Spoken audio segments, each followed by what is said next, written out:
I love it. I love it. You know, I was sitting here thinking about, is it all right if I just go off script? I don't care. I did this morning. I blew my notes. I didn't even use them. Son, if you could turn those down just a little bit. I'm so sorry. I keep looking up and I can't see. 10 years ago, today, I stepped away from ministry and I said I would never preach again. 10 years ago today. I just didn't realize it. I thought I would never be worthy enough to ever stand behind a pulpit and anybody would ever hear me or even want to listen to me speak. My life took a turn, and I went through a dark season, a dark time. And I went from, I think, went in a large church, about 1,000 people or so, 800 to 1,000. And I walked away, and I thought my dreams, my goals, my plans, they were all gone. Walked away in public humiliation. I was telling this testimony at the end of service, the first service, and Holly walked up behind me and said, you know, Matt, you made me look like I did all of those things to you. If you're new here, I'm just going to be plain. Is it all right if we just, I don't want a normal church. I just want a transparent, open, honest church.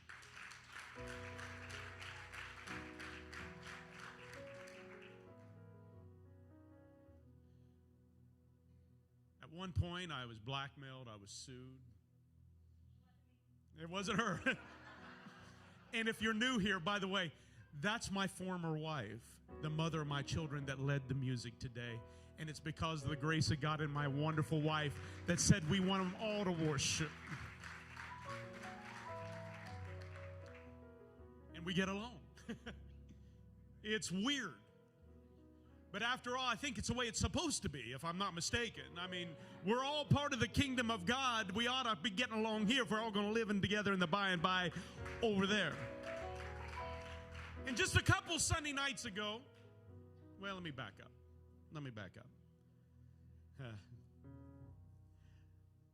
And when I walked away and I went through everything, my plans were broken. But how many know that sometimes the greatest disasters and disappointments, God's going to turn it and use it to build your life on? Listen, your failures don't disqualify you for your future. Your failures qualify you for your future. And we all worry about the destination. We wonder where God's going to take us. We wonder how we're going to end up in life. We wonder what our titles are going to be, what our positions are going to be. And we all have this plan. But the truth is, God doesn't want you focusing on your destination. He wants you to focus on your journey while you're getting there. Because everything you go through is going to qualify you to do what you need to do when you get there. You hear me? Last night, I preached about the road to Emmaus. Tonight, I'm going to talk to you about the broken road. If you know anything about Easter or Resurrection Sunday, it's this. God takes dead things and gives them back to life. That ought to make somebody excited. So the story is, Jesus is born on this earth. Born into Bethlehem, we know that. A little tiny town where there isn't much grandeur. There's no palaces. The King of Kings was born into a manger in a stable, not into a palace. However, Jesus walked on this earth for 30-some years, and he did all kinds of cool, wonderful things. He did things like this. He healed the blinded eye. By the way, I still believe he can do that. He made the deaf hear again. He called the lame to walk again. Whoa, he raised the dead. He turned and fed thousands of people with some fishes and a little bit of bread. He did a lot of great, incredible things. Now, Jesus, as he's doing this, he's having all of these people follow him. And he's building this crowd, and people begin to think, could it be this man who claims to be the Son of God? Could it be that he's the Messiah? Could it be he's the deliverer? Could it be he's the one we've been looking for? Because you got to understand, the Jewish people at this time were under oppression by the Roman Empire, the Roman government. They were pushed down. They were persecuted. They were overtaxed. And they were looking for someone to come in and set them free. Now, you got to understand, this Jesus that we're talking about today, he could do things like this. When there were crowds of people that tried to take him or they become angry at him, he literally could walk through the middle of them supernaturally, because after all, he was the Son of God. He found himself, even though people did not like him at times, they thought that we find that Jesus was able to escape danger. But there was these disciples. Everybody say disciples. We know a lot of them. We know like Matthew and Mark and John, on and on and on. I'm going to stop right there before I mess somebody's name up. I went to Bible college and everything, but I didn't say I was good at college. But you understand, there was this other guy. His name is Judas. Can you say his name with me? Now, if you know the story, Judas, before Jesus went to the cross, betrayed him. He sold Jesus out for some money, all right? Now, growing up, I had a hard time, and I could never understand how in the world a man like Judas, who watched Jesus perform all these signs, wonders, and miracles, sacrificed with Jesus, how is it that he sold Jesus out? And for the longest time, church history has taught him to be just mean, just somebody that's just a bad man. I have to beg to differ, and I will tell you why. I think Judas did not know what he was getting ready to do. Keep in mind, he already seen Jesus escape some perilous things. When people pushed him up against a cliff, Jesus escaped. I truly believe that Judas, when he sold Jesus out, I believe that when he led all of those soldiers and kissed and betrayed Jesus on the cheek, I believe that when they laid hands on him, I think that Judas believed that Jesus would escape like every other time. And the reason being that I don't believe he had a malice heart is when the moment that Jesus did not escape, and I'm going somewhere with this, the moment that Jesus did not escape, the moment that he realized he sent Jesus to the cross, he went out and hung himself. If it would have been about the money, he would have never killed himself.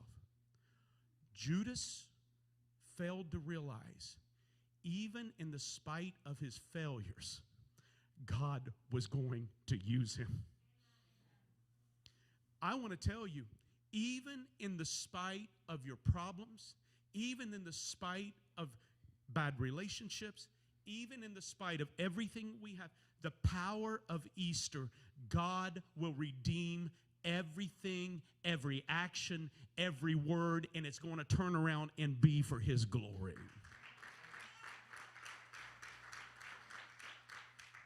See, Judas did not understand the concept of the broken road, the Emmaus road. So we got to understand. I want to read some scripture to you. Would it be all right? I'm going to have you out of here at a decent time. I do, by the way, if you're new here, sometimes I lie a little bit. No, I'm just joking. Look at Mark. Can we read Mark? So Judas goes ahead, sells out Jesus, and now Jesus is on trial. Now, back in those days, it wasn't like nowadays. You know, if you get arrested nowadays for a capital offense or something, they're going to give you a lot of prison times. They're going to take almost a year, year and a half. And if Jim Meyer there would go commit some horrible crime, please don't. If you want a prison ministry, I can get you in the right way, not the bad way. It would be a year. No. Jesus, they put him on trial. He's standing in front of this guy called Pilate. Pilate's like this governor.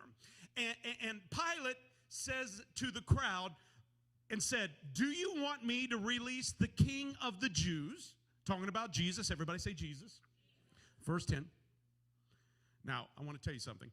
The leadership here and the production team tells me that I'm not allowed to touch this because when I touch it, it moves, and they know that I actually put this TV up.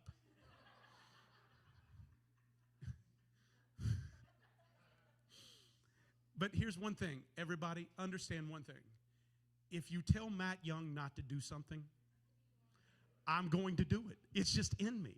That's why my wife won't tell me no on anything. She'll say, do you think that's a good idea? She has 6 children. I'm the 6th. For he knew that the chief priest had handed him over because of envy. But that's what I do. But the chief priest stirred up the crowd so that they would rather release Barabbas. Now, everybody say Barabbas. You have 2 men. You have Jesus Christ, who's the true Messiah, that was come to set people free spiritually. But the crowd was looking for a Messiah to deliver them physically. They wanted to listen, they were concerned about the here, the now, and the nasty. Jesus was concerned about generation to generation to generation to generation and eternity. So they had a choice. The crowd had a choice. Do you want to release Jesus or do you want to release Barabbas? Now let's look at Barabbas. Barabbas was kind of, let's see, he was a bad boy. He was like he was a murderer. He was a revolutionary. He was someone that people celebrated. They liked the idea that this man could possibly lead total physical freedom. But Jesus Christ came not to fix just now. He didn't come to just give help, but he came to give hope. The most powerful thing that you could ever have in life is hope. Can I hear an amen? That's why I like to tell my story. That's why I like you all to tell your story. That's why I like people to stop playing church and live in this whitewashed tombs, what Jesus said, that everything's a facade. I'm tired of Facebook religion. You understand what Facebook religion is? It's those families that look like they have it all together. They have the right hair, the right car, the right home. They try to portray that everything's all right, but in the background, their life is a living, tormented hell. Come on, you know what I'm talking about. We know those family, right? You know, that's the way we presented church. Everybody's got to look just the part. They got to act just the part. Let me help you, sir. You want to see somebody not have their life together? Follow me around for about 7 days, and I will give you plenty of things to talk about. Somebody made up a rumor on me one time, and somebody came to me. They said, now, Matt, is that rumor true? I said, no. I said, I got good news and bad news. The good news is the rumor is false. That's the good news. The bad news is the truth is a whole lot worse. You don't make something up on me. At least make it juicy. Verse 12, I got to hurry. I love it. Pilate answered and said unto them again, what then do you want me to do with him, who you call the King of the Jews? Verse 13. So they cried out again, crucify him. Go ahead, son. Then Pilate said unto them, why, what evil has he done? But they cried out that much more, crucify him. We know they took him to the cross. They nailed him on a tree on that Good Friday, and he died. He died a brutal, a horrible, a horrendous death.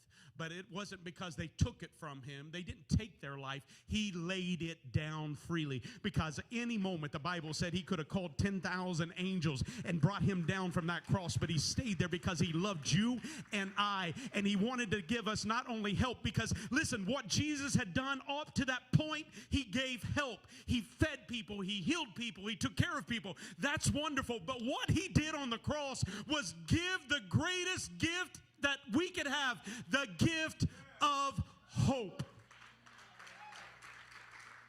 Last week I preached on 1 Peter, and when it says he is the living hope, how do we get the living hope? Through the death, the burial, and the resurrection of Jesus Christ. Because he lives, our hope can live for eternity. Okay. Everybody say move on. I got to move. All right. All right. All right. Judas sold him out. Judas didn't mean, listen, Judas wasn't trying to kill him. I truly believe Judas thought that Jesus was going to go ahead and set himself free, but God had a different plan. They took him, they put him on trial, they crucified him, there he sits on the cross, then they put him in the grave. And on the third day, that resurrection morning, I'm sorry, I'm getting so excited. I've got a little bit of Pentecostal in me. I'm Baptist, Pentecostal, Methodist, and I think I'm part Catholic somewhere. I'm not for sure. But I get really excited. Then on the third day, the angel rolled that stone away, and out came Jesus Christ. And a lot of people didn't understand what happened. Most of the disciples, they already dispersed, and they were sad. They were despondent. They were sad that their dreams, what they put their hope in, was gone. Then all of a sudden, there was an encounter. I said I wasn't going to preach this last night. I'm going to preach it anyway. There was an encounter on the road to Emmaus where Jesus goes ahead and encounters two of his followers. Look, Luke, son. Are you back there? I can't see you. Okay, he's just got a big computer in front of him. Now, when I point to you, I want you to read the word. Now, behold, two of them were traveling that same day to a village called, everybody say Emmaus, which was about 7 miles from Jerusalem. And it's like my clicker. You remember the clapper? And they talked together of all of these things, which what? Okay. Now, go back. No, where are you going? Luke. Oh, you changed it up there. I thought you changed it here. Go back to Luke. There you go. They talked about everything that what? Happened. What things had happened? Horrible, horrendous things. They were talking about everything that went wrong. They were talking about the betrayal. They were talking about the crucifixion. They were talking about what Judas did. They were talking about everything except for what they should have been talking about. Listen, this is a powerful symbol. I love this cross. It is a gorgeous cross. I love what it represents. But you need to understand, my hope is not in this symbol. My hope is the one that was on the cross, that went into the tomb and came out of the tomb. That's where my hope is. See, they wanted to talk about just the cross, but Jesus came up and said, because they were talking about how painful it was, how much they hurt, how much their disappointments were, all of these things. Jesus comes up, and all right, verse 15. Verse 15. So it was, they conversed and reasoned, and Jesus himself drew and near and went to them. But their eyes were what? Why were they restrained? Why were they restrained? Because they were talking about the things that already happened instead of what was getting ready to happen. When you constantly talk about your circumstances, when you constantly talk about your pain, when you constantly talk about your suffering, listen, what's happening is if you're only talking about what's going on around you, your eyes will never see the God that's trying to move on you. I right there, I'm going to clap for myself. What do I mean by that? If I'm always talking about the problem, I can never listen to God to tell me the solution. That's powerful. They were restrained. Let's keep on going. See, let's talk about what else restrained their eyes. In other words, they weren't able to see him. They did not know him. You think about this is Jesus Christ. Let me give you an example. Yesterday, it was Easter. Today's Easter. Yesterday, I realized that it was almost Easter, and I had not cut my hair. Now, some of you are looking at me like you don't have any to cut to begin with. But when you have no hair like me, the longer it gets, the worse it looks. You know what I'm talking about? I'm getting this horseshoe right here, and it's not because I'm a Buckeye fan. That's good. That's good. I was sitting at the Great Place, that expensive shop, because you pay me here so well. I don't have a $1,000 haircut or a $100 haircut. I went to Great Clips. They do a wonderful job. I'm plugging them. I get free stuff because I advertise from the pulpit, apparently. I was standing there, and I put my name in. I was sitting there waiting on my turn by the door, and then in comes Tim Fessler. Now, some of you don't know Tim because he comes to the 9 o'clock service. Tim walks in the door, and he's on the phone. He's on the phone like this. And Tim's a businessman, and he's always talking. He's always got clients, and I'm like, Tim. And Tim just walks right by me. I'm like, first of all, do you not know who I am? You know, I am Matt Troy Irvin. I don't know. I was just joking. When I'm doing something wrong, I say I'm another preacher. And he's talking. I'm like, Tim. Walks right by me, walks up to the cashier, says, I'm here for a haircut. All right. Okay. All right. And he starts to walk back. I'm like, Tim. By this time, people think I'm just being rude. I just don't like to be ignored.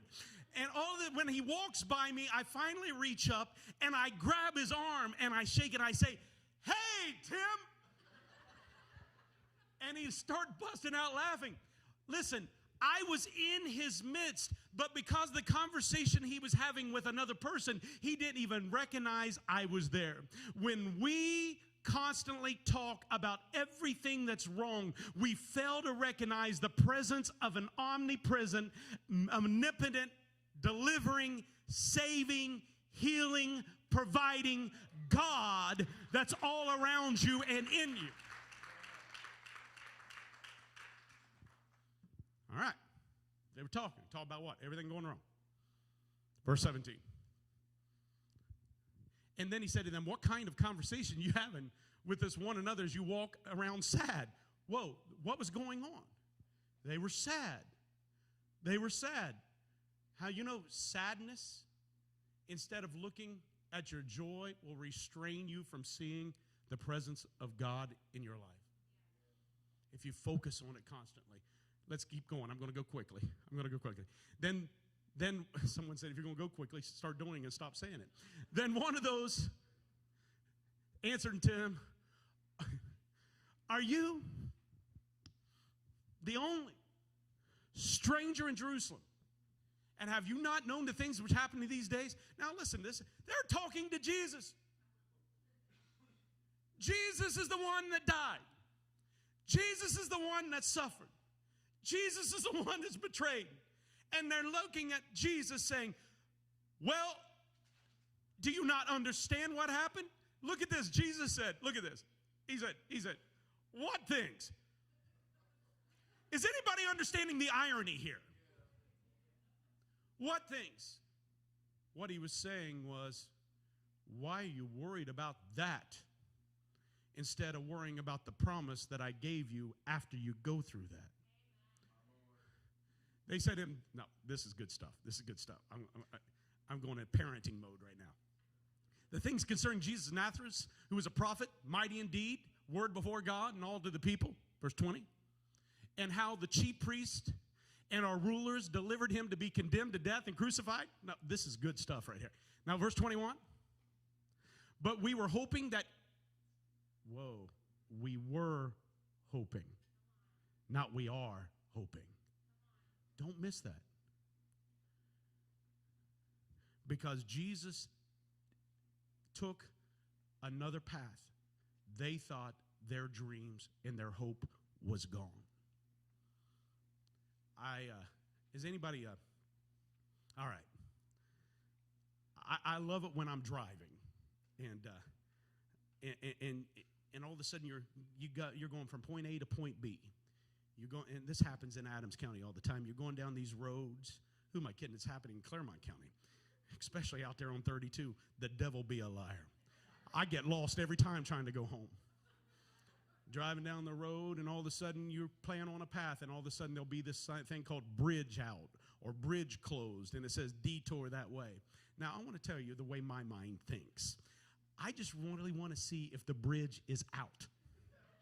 Tell me that I'm not the only one that thinks that way. I just want to drive across it anyway.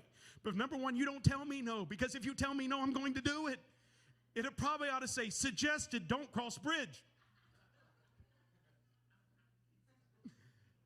But what I've found over the years, the greatest things that I've learned is when I take a detour off the route that I thought I was going to take, I will see things that I never even knew existed. What Jesus was saying, you had hope and you wanted to go from point A to point B. But Jesus had a better plan in mind. I thank God that he didn't give me everything that I've ever asked for and I've ever prayed for, because you all wouldn't be here today. You and I wouldn't be married today. I wouldn't have the family that I have today. I thank God that he gave me a detour on life, that I could go around and he would take me a different direction, and he shows me things that I never even knew existed.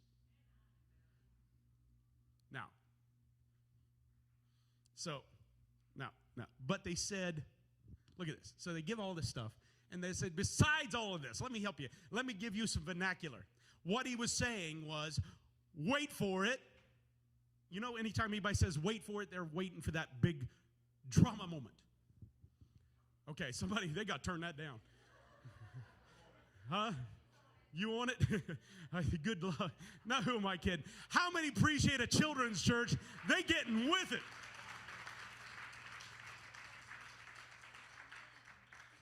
You know what? Let them be. No, I can't. ADD's kicking in. All right, now. Wait for it.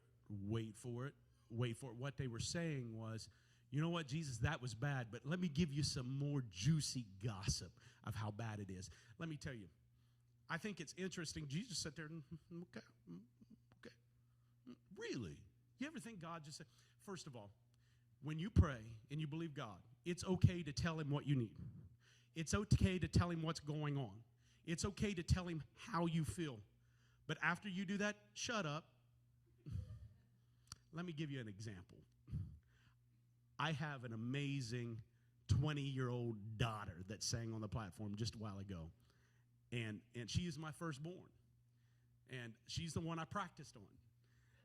She just turned 20 in February. But the problem is, before that, she was a teenager. We call that the Great Tribulation. And when she was in high school, Pastor Rashawn, she would come in once in a while and she would say, "You're not going to believe what so-and-so did." I said, "Oh, tell me about it." "Well, they did this, they did this, they did this." Now, I've got an attention span about like that.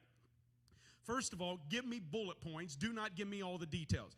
But after about 30 minutes, I'm looking at her, I'm glazed over, and I'm trying to interrupt her, but she's got to get it all out because it's all about what she's saying, except for I love it. I think it's interesting. Most of us, when we pray, we spend more time on telling God how bad it is. We don't even listen to what he has to say about it. The thing I say, then I'll look at her and say, "Now what you need to do is you need to do A, B, C, and D, cut this one out, cut that one out, get a new friend, go here and there and there." And she'd look at me like, but wait, Dad, there's more. But I'm like, I just told you. And finally, I just shut up and I just stopped. And what I want to tell her is I know how to get out of this mess. You know why I know how to get out of this mess? Because I was I was a teenager too at high school in 1993. I had been there, I had done it, and I overcame it. Don't miss that. I'd been there, I'd done it, and I overcame it. But she wouldn't listen. She does now because magically your brain clicks on when you turn 20.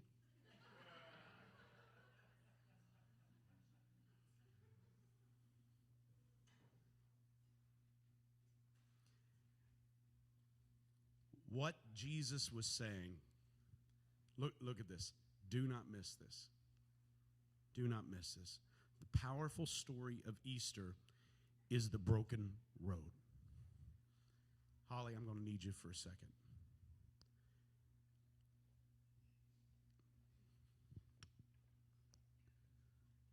When I started off this service by telling you everything that went awry, Tori, I can't concentrate. Everything that went awry. What I found out after I sat there in my garage. Let me back up. 10 years I lost everything. Fast forward 10 years later, I'm sitting here. God's restored everything I've ever lost. I went from living in my office to having my own home. Never thought I'd do it again. Restored my business, on and on and on. All of those things. Somebody looked at my wife one day, said, now how do you know you can trust that man? I'll tell you how she knows she can trust me. Because I know what it's like to lose my family. I know what it's like to lose a relationship to cancer right after that. Broken relationship, broken heart, loss of everything I own, on and on, on and on and on. When I lost hope, all I wanted to focus on was that.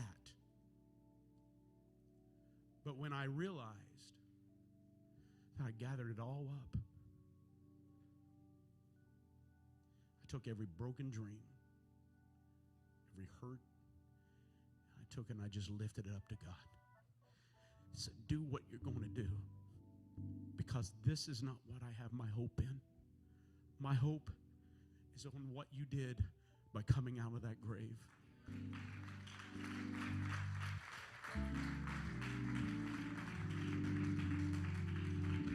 Karen,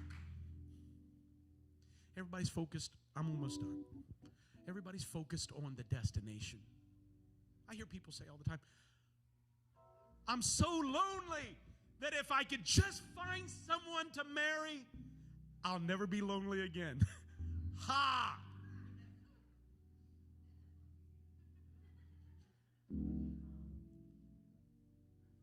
If I just made $100,000 a year, I would never, ever, ever, ever, ever, ever want for anything the rest of my life. Honey, if you didn't learn the value of a dollar on your journey, you're just going to waste your $100,000 anyway. If I had this, I had that. You know why we have a good marriage? Is because I went through hell and back, and I failed, and I was miserable, but the grace of God blessed me anyway.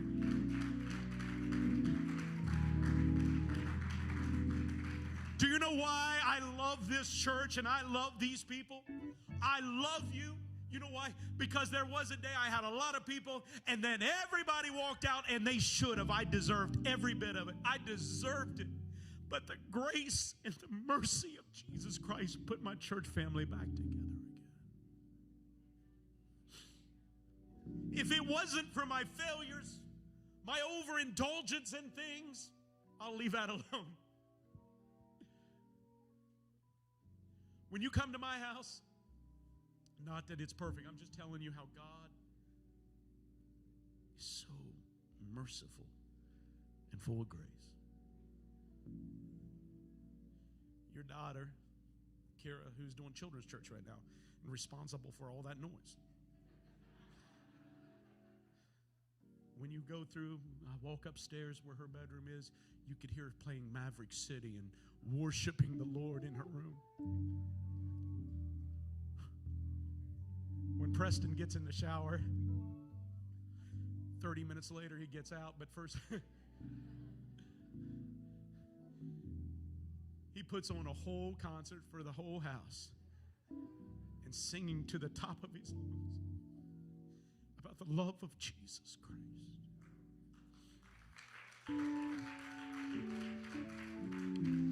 Statistically tells me they should have walked away from churches they knew it if you knew what they saw. And for the longest time, I did not know if their faith would survive.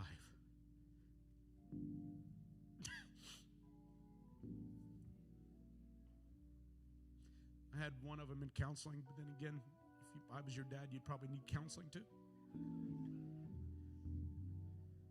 And we were talking with the therapist, and I began to tell them they knew there was everything that happened that was wrong, and all I could focus on is how bad I felt because of what I put them through. And the therapist stopped and said, "Are you listening to your son?" I said, "What? What's he saying?" "He just told you that the greatest time of his life was when he got close to you when you were living in your office and you're cursing the day instead of giving God glory for the day.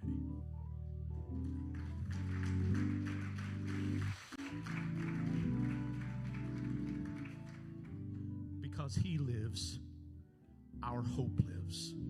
And thank God for that broken road.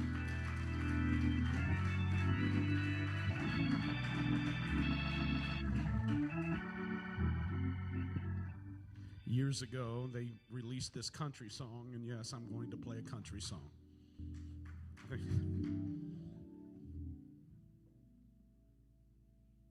messed it up first service.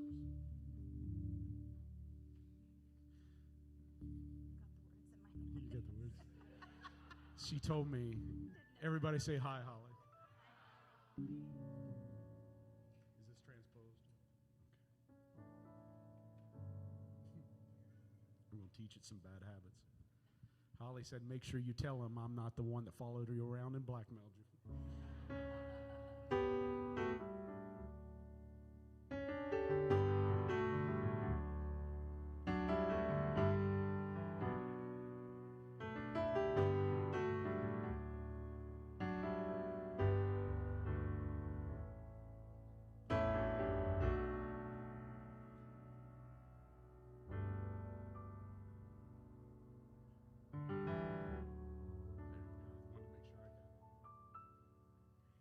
I set out on a narrow way many years ago, hoping I would find true love along the broken road. But I got lost a time or two, wiped my brow and kept pushing through. I couldn't see how every sign pointed straight to you. Every long lost dream led me to where you are. Others who broke my heart, they were like northern stars, pointing me on my way into your loving arms. This much I know is true, that God blessed the broken road that led me straight to you. Every long lost dream led me to where you are. Others who broke my heart, they were like northern stars, pointing me on my way into your loving arms. This much I know is true, that God blessed the broken road that led me straight to you. That God blessed the broken road that led me straight